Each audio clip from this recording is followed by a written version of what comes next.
জ্বর হয়েছে বলে। কবি নবনীতা দেবসেন। ওরে আমার মা, জ্বর হয়েছে আমার পাশে, একটু বসো না। কি অত কাজ, কাপড় চোপড় নাই বা হলো কাঁচা। একদিন না কাচলে কাপড় যায় না বুঝি সাজা। আজকে আমার মন ভালো নেই, ঘঙর ঘঙর কাশি। এমনি দিনে মায়ের কাছেই থাকতে ভালোবাসি। এই যে আমি সকাল থেকেই বিছনাটিতে একা, এর মাঝে মা কতটুকুন পাচ্ছি তোমার দেখা। ওরে আমার মা, জ্বর হয়েছে আমার বলে আপিস গেলে না। কিন্তু যদি ঘরকন্নায় সময়টা যায় ভরে, তোমার তবে লাভ কি হলো আপিস কামাই করে। 5 মিনিটেই আসছি বাবা, এই পড়ো বলে একটু মাথায় হাত বুলিয়েই যাচ্ছ কোথায় চলে। বলছো বটে এইটা পড়ো, কেমন করে পড়ি। পড়তে গেলেই আখরগুলো দিচ্ছে গড়াগড়ি। জ্বর হলে কি দিনগুলো মা লম্বা হয়ে যায়, শুধু শুধুই গলার ভেতর কান্না মতন পায়। ওরে আমার মা, রান্নাঘরে না গেলে নয়, কি এত রান্না। আজকে বরং খিচুড়ি হোক, এক দফে কাজ সারা। আমার পাশে বসতে তোমার থাকবে না কো তারা।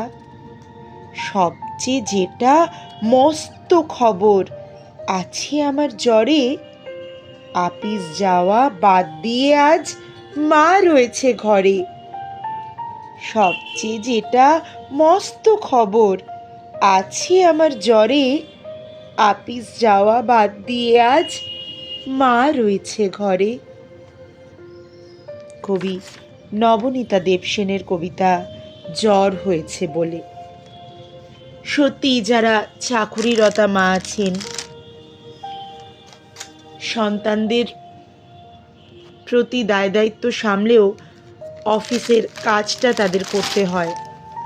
এমন অনেক দিন যায় যখন হয়তো সন্তান অসুস্থ, কিন্তু মায়ের ছুটি করার কোনো উপায় থাকে না। কাজের এত চাপ থাকে যে তাকে সন্তানকে ফেলে রেখেই কাজে বেরোতে হয়।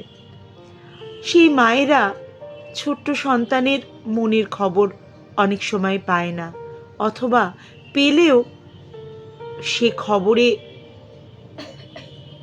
আমল দেওয়ার মতো অবস্থা থাকে না। সুতরাং ছোট শিশুদের মনের ব্যথা মনেই রয়ে যায়।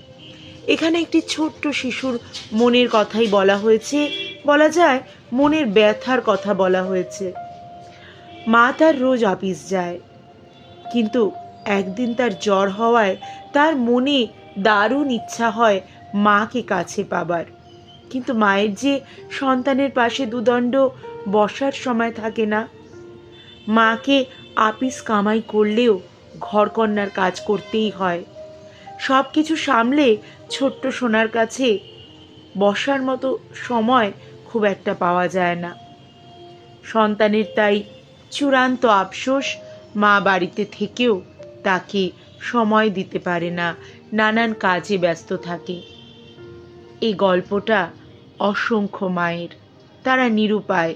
সব দিক সামলে সন্তানের কাছে বসা বা সন্তানকে সময় দেওয়ার সময়টাই তারা পায় না। তাদেরও মনে ব্যথা থাকে, কিন্তু সেই ব্যথা নিরাময়ের কোনো উপায় থাকে না।